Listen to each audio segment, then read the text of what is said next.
जी सारे दर्शकों का निੱਘਾ स्वागत ਜਿਹੜੇ ਇਸ ਵੇਲੇ ਸਾਡੇ ਪ੍ਰੋਗਰਾਮ ਦੇ ਨਾਲ ਜੁੜੇ ਨੇ। ਸੋ ਖਾਸ ਪ੍ਰੋਗਰਾਮ ਤੁਹਾਡਾ ਲੈ ਕੇ ਮੈਂ ਤੁਹਾਡਾ ਦੋਸਤ ਕੁਲਦੀਪ ਹਾਜ਼ਰ ਹਾਂ। ਸੋ ਖਾਸ ਮੈਂ ਇਸ ਕਰਕੇ ਕਹਾਂਗਾ ਬਹੁਤ ਸਾਰੇ ਸਵਾਲ ਉਹ ਵਿਦਿਆਰਥੀਆਂ ਦੇ ਸਾਡੇ ਤੱਕ ਪਹੁੰਚਦੇ ਨੇ ਜਿਹੜੇ ਸਟੂਡੈਂਟ ਵੀਜ਼ਾ ਦੇ ਲਈ ਅਪਲਾਈ ਕਰਨਾ ਚਾਹੁੰਦੇ ਨੇ। ਸੋ ਇੱਕ ਰਸਤਾ ਦੇਸ਼ ਤੋਂ ਪ੍ਰਦੇਸ਼ ਦਾ ਹੈ, ਪਰ काफ़ी सारे डाउट्स काफ़ी सारे कन्फ्यूजनस जोड़े बने रहते हैं। सो एक्सपर्ट्स के नाल गलबात की जाती, वो डाउट्स क्लीयर किए जाते हैं। वैस्टर्न ओवरसीज़ तो प्रदीप बालियान जी को सदा दिता गया। सो समा कढ़ के अज साडे नाल ने कोई भी गलबात करना चाहते हो नाल नंबर दिखाया जा रहा है, उस नंबर पर कॉल करके तुसी भी जानकारी लै सकते हो। प्रदीप जी नाल गल कर सकते हो, एक्सपर्ट्स नाल गल कर सकते हो। प्रदीप जी बहुत बहुत स्वागत है। थैंक यू, सत श्री अकाल जी। सो अज का जोड़ा टॉपिक ऑस्ट्रेलिया रहेगा। काफ़ी जो आप देखते हैं अज पंजाब की गल कर लीए, नॉर्थ इंडिया की गल कर लीए, हरियाणा की गल कर लीए ना, ऑफ द ट्रैक भी आप गल कर रहे थे कि कैनेडा के नाल अज ऑस्ट्रेलिया भी बहुत सारा बच्चा जान लग गया, ਜਾਂ क्वेरीज वध गई ने ना। सो दो तीन चीज़ों नूं अज क्लीयर करने की कोशिश करांगे। एक तो स्कॉलरशिप के नाम उत्ते एडवरटाइजमेंट की जाती, सब तो पहला तो उही गल ते आवांगे। बच्चा कैनेडा तो आस्ट्रेलिया इस करके नहीं सी मूव होंदा कि शायद किते ना किते खर्चा ज़्यादा लगता सी, फंड ज़्यादा लगते सी, पर स्कॉलरशिप की ऑप्शन है इत्थे। सो किहड़े बच्चे ने जिहड़े स्कॉलरशिप की ऑप्शन लै सकते हैं, या खर्चे ते ही मैं आवांगा कि घट खर्चे दे विच जा सकते हैं? कुलदीप जी, आज की डेट में अगर हम ऑस्ट्रेलिया की बात करें तो काफ़ी students day by day increase हो रहे हैं। और हाँ, यस डेफिनेटली काफ़ी यूनिवर्सिटीज़ हैं जो बच्चों को स्कॉलरशिप प्रोवाइड कर रही हैं। अगर बच्चे का चंगा स्कोर है, मतलब परसेंटेज बहुत अच्छी है 65 और 70%, और आइल्स में स्कोर 6.5 और 7 बैंड है, तो बच्चों को काफ़ी यूनिवर्सिटीज़ 20% तक स्कॉलरशिप दे रही हैं। अगर मैं फेडरेशन यूनिवर्सिटी की बात करूं तो फेडरेशन यूनिवर्सिटी में मेरे बहुत से स्टूडेंट गए हैं, तो उन बच्चों को स्कॉलरशिप भी मिली है। मैं एक स्टूडेंट का यहाँ पर जिक्र करना चाहूँगा। उस बच्चे ने यहाँ पर GNM किया हुआ था, मतलब नर्सिंग का कोर्स किया हुआ था। आफ्टर तो वो बैचलर ऑफ नर्सिंग के लिए गया, उसको 20% डिस्काउंट भी दिया गया, मतलब स्कॉलरशिप भी दी, साथ साथ में 1 ईयर का अकोमोडेशन फ्री भी मिला बेलट कैंपस यूनिवर्सिटी। या डेफिनेटली।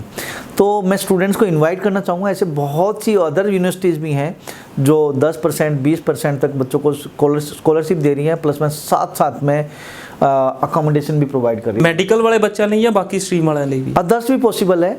बच्चे की प्रोफाइल देखनी है, चाहे वो IT है, चाहे वो इलेक्ट्रिकल है, चाहे मैकेनिकल है, चाहे सिविल है। बट इस चैनल को देख के, इस वीडियो को देख के हर कोई बच्चा ये श्योर ना करे कि मुझे डिस्काउंट मिलेगा या मुझे स्कॉलरशिप मिलेगी। ये यूनिवर्सिटी टू यूनिवर्सिटीज़ डिपेंड करता है। यूनिवर्सिटी बच्चों की प्रोफाइल को चेक करेगी, उसके बाद बताएगी किस बच्चे को कितनी स्कॉलरशिप देनी है या नहीं देनी है। जैसे मैंने अभी बताया कि एक बच्चे ने 1 ईयर का अकोमोडेशन फ्री, साथ साथ में 20% उसको डिस्काउंट दिया गया, स्कॉलरशिप दी गई है। तो मैं सभी को इनवाइट करना चाहूँगा, आप आइए। वेस्टर्न ओवरसीज़ का जो भी नियरेस्ट ब्रांच है, लाइक अमृतसर, जलंधर, चंडीगढ़, अम्बाला, कुरुक्षेत्र, करनाल, सोनीपत। करनाल में जो हमारा ऑफिस है वो मुगल कनाल में SU 9, 10, 11। तो आप इनमें किसी भी नियरेस्ट ब्रांच पे आके अपनी डॉक्यूमेंट दिखा के काउंसलिंग ले सकते हैं कि either you will get the scholarship और नॉट जी। सो जिवें प्रदीप जी ने दस्सिया कि तकरीबन पंजाब ते हरियाणा नूं जिहड़ा कवर करने की कोशिश की गई वैस्टर्न ओवरसीज़ वालों। कई सालों तो बाद जिहड़ा एक इन्ना रिलेशनस बनते हैं, एक फैमिली मैं कहांगा ना, या जिवें स्टाफ की गल कर लीए, या जिहड़े स्टूडेंट्स ने या पेरेंट्स जिहड़े लगातार कई सालों तो तुहानूं मिलते आ रहे होंगे। सो कोशिश करा करो इस तरह के कंसलटेंट्स को जाओ जिहड़े काफ़ी सालों तो काम कर रहे हैं, काफ़ी एक्सपैंड जिहड़ा कीता हर एक चीज़ नूं। सो वैस्टर्न ओवरसीज़ तो प्रदीप जी मेरे नाल ने नाल जिवें स्कॉलरशिप ते तुसीं दस्सिया कि प्रोफाइल देखी जाएगी बच्चे की, प्रीवियस एजुकेशन कह लीए या परफॉर्मेंस कह लीए। कोई टैसट या इस तरह के कोई होर भी एग्जाम ने जिन्होंने क्लीयर करके भी बच्चा स्कॉलरशिप ले सकता है? नहीं, देखना बच्चे की एजुकेशन, उसकी परसेंटेज, उसका IELTS या टफल का स्कोर या PT का स्कोर, उसी बेस पे यूनिवर्सिटीज़ और कॉलेज आज की डेट में स्कॉलरशिप दे रही हैं। तो I will request to all the students who want to go abroad, specially in Australia, तो please come to Western Overseas, अपने ओरिजिनल डॉक्यूमेंट के साथ आइए। तो वी विल असेस कि आपको कौन सी कॉलेज, कौन सा यूनिवर्सिटी स्कॉलरशिप दे सकती है या नहीं दे सकती है। साथ साथ में एक बहुत इंपॉर्टेंट इन्फॉर्मेशन उन स्टूडेंट्स के लिए है जो दिल्ली से बिलोंग करते हैं, दिल्ली के NCR एरिया से बिलोंग करते हैं। साउदर्न क्रॉस यूनिवर्सिटी है, SU यूनिवर्सिटी है। ऐसे बच्चों को जिन्होंने 12th इंग्लिश मीडियम में पढ़ाई की है और उसके बाद बैचलर्स 3 ईयर की या 4 ईयर की है, उन बच्चों को इंग्लिश में पढ़ाई होनी चाहिए। उन बच्चों को विदाउट IELTS बी एडमिशन दे रही है। मैं एनसीआर एरिया में बताना चाहूँगा, चाहे आपने दिल्ली से पढ़ाई की हो या दिल्ली का एनसीआर एरिया में जो गुड़गांव आता है, फरीदाबाद, नोएडा, गाजियाबाद, इस एरिया से आपने पढ़ाई की है, आपकी 12th भी इंग्लिश मीडियम से होनी चाहिए। साथ साथ में आपकी जो ग्रेजुएशन 3 ईयर की ग्रेजुएशन है या 4 ईयर की ग्रेजुएशन है, वो आपकी इंग्लिश मीडियम में पढ़ाई हुई हो, और इसके प्रूफ आपको देने पड़ेंगे। आपको MOI मीडियम ऑफ इंस्ट्रक्शंस, आपने इंग्लिश में पढ़ाई की है, वो लेटर देना पड़ेगा। आप विदाउट IELTS BSU यूनिवर्सिटी में जा सकते हैं। तो आई विल रिक्वेस्ट कि ऐसा स्टूडेंट जिन्होंने दिल्ली से या दिल्ली का NCR एरिया, गुड़गांव, फरीदाबाद, नोएडा, गाजियाबाद, इससे अगर आपने बैचलर्स इंग्लिश मीडियम में की है प्लस में 12th इंग्लिश में की है, कम टू वेस्टर्न ओवरसीज़। मेरे ऑफिस सोनीपत, आपका करनाल, कुरुक्षेत्र, अंबाला, चंडीगढ़, जलंधर, अमृतसर, ये ऑफिस हैं। अपने डॉक्यूमेंट के साथ आइए और अपने आप को असेस करिए कि आप एलिजिबल हैं या नहीं है। ਪੰਜਾਬ ਹਰਿਆਣਾ 'ਚ ਵੀ ਇਸ ਤਰ੍ਹਾਂ ਦੀ ਐਡ ਚੱਲਦੀ ਸੀ ਕਿ ਜਿਹੜੇ ਗ੍ਰੈਜੂਏਟ ਸਟੂਡੈਂਟ ਨੇ ਉਹ ਬਿਨਾਂ IELTS ਤੋਂ ਜਾ ਸਕਦੇ ਨੇ ਜਾਂ ਵੇਵ ਆਫ ਕੀਤੀ ਜਾਂਦੀ ਹੈ, ਉਹ ਕੀ प्रोसीजर रहता? डेफिनेटली सर, वो पास्ट में ऐसा प्रोसेस था, लेकिन अब मेजोरिटी ऑफ द यूनिवर्सिटीज़ ने प्रोसेस बंद कर रखा है। वो देखा जाता है कि भाई आपकी कौन सी यूनिवर्सिटी है, सेक्शन 1 यूनिवर्सिटी होनी चाहिए, प्लस में आपकी इंग्लिश में इतने मार्क्स होने चाहिए, ओवरऑल परसेंटेज इतनी होनी चाहिए। मेजोरिटी ऑफ द यूनिवर्सिटीज़ ने वाइंड अप कर रखा है। SU का ये दिल्ली और NCR एरिया के लिए अभी भी स्कॉलरशिप या you can say without IELTS का ये प्रोविजन अभी भी अवेलेबल है। पर ग्रेजुएट स्टूडेंट्स ने ਜਿਹੜੇ ਉਹ ਪ੍ਰੋਫਾਈਲ ਡਿਸਕਸ ਕਰ ਸਕਦੇ ਨੇ, ਸ਼ਾਇਦ ਕਿਤੇ ਨਾ ਕਿਤੇ ਉਹਨਾਂ ਲਈ ਕੋਈ ਨਾ ਕੋਈ ਆਪਸ਼ਨ ਬਣ ਸਕਦੀ ਨਾ, ਚਾਹੇ ਉਹ ਸਕਾਲਰਸ਼ਿਪ ਦੀ ਗੱਲ ਕਰ ਲਈਏ ਜਾਂ ਇੰਗਲਿਸ਼ ਵੇਵ ਆਫ ਦੀ ਗੱਲ ਕਰ ਲਈਏ, IELTS ਵੇਵ ਆਫ ਦੀ ਗੱਲ ਕਰ ਲਈਏ ਨਾ।